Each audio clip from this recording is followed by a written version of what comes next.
La photographie est aujourd'hui à ses lettres de noblesse, et ces lettres de noblesse sont aussi la photographie considérée comme une œuvre d'art à part entière aujourd'hui. Il n'y a plus la photographie qui était simplement une photoreportage, c'est aujourd'hui devenu avec des grands photographes, avec des collectionneurs, avec des musées qui sont dédiés. Et le Maroc est précurseur, parce qu'il a un vrai musée national de la photographie qui était voulu par Sa Majesté le Roi. Et aujourd'hui, vous savez, je crois qu'on ne serait jamais là où on est arrivé si Sa Majesté le Roi n'avait pas donné l'impulsion essentielle et donné la place qui est la sienne à la culture dans une société moderne et dans une société bien avancée.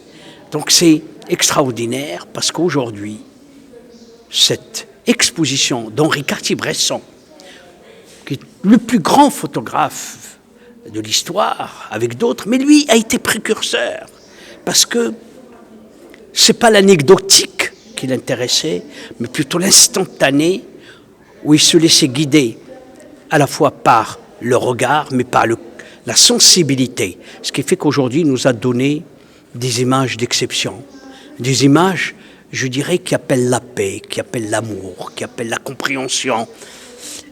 Et puis aussi cette scénographie qui est sublime, qui est très belle, et que je conseille vivement aux visiteurs d'aller faire un voyage et plonger dans ce monde d'Henri Cartier-Bresson. Nous avons voulu, bien évidemment, donner d'abord la voix à l'Afrique, par cette très grande exposition et belle exposition qui est de Malik Sidibé à nos jours, le regard des Africains, des photographes africains. C'est extraordinaire. Après, nous avons ouvert un très grand photographe qui s'appelle Gérard Rancinon, et nous attendons, j'espère que ça aboutira, une exposition d'un Marocain dont la photo est très belle, et je suis convaincu que les Marocains vont découvrir un artiste d'exception qui est Touhami El-Nadr. J'espère vraiment qu'on va aboutir à la faire, l'exposition, car je la souhaite d'abord pour compléter ce parcours, mais en même temps pour montrer qu'on a des artistes exceptionnels dans ce pays.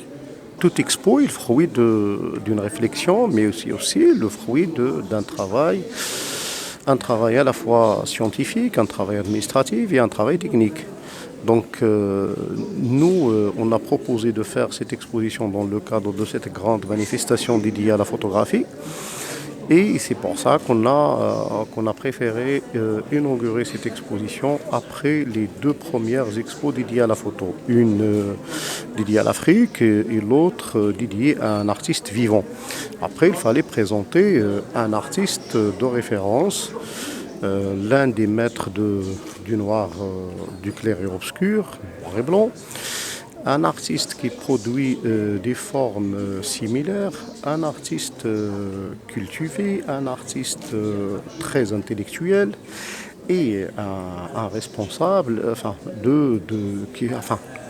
l'un des gens qui ont contribué à mettre la photo sur la scène mondiale, qui a été exposé d'abord à New York à 3 reprises, aux États-Unis, avant d'être reconnu en Europe, en France.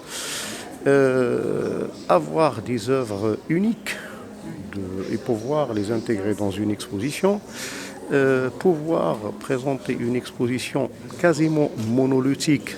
C'est une exposition qui est particulièrement fine, mais pouvoir la présenter au public marocain pour qu'il arrive à l'admirer et faire sortir le résultat que vous voyez aujourd'hui devant vous, c'est très extraordinaire. C'est extraordinaire, c'est très intéressant. Enfin, présenter celui qu'on a considéré, qu'on l'a nommé l'œil du siècle. C'était le photographe du siècle, Cartier-Bresson. Donc l'exposer aujourd'hui, c'est une vraie responsabilité, mais c'est aussi une gage de confiance envers la Fondation et envers le musée de la part des établissements prêteuses et de la part des propriétaires des collections.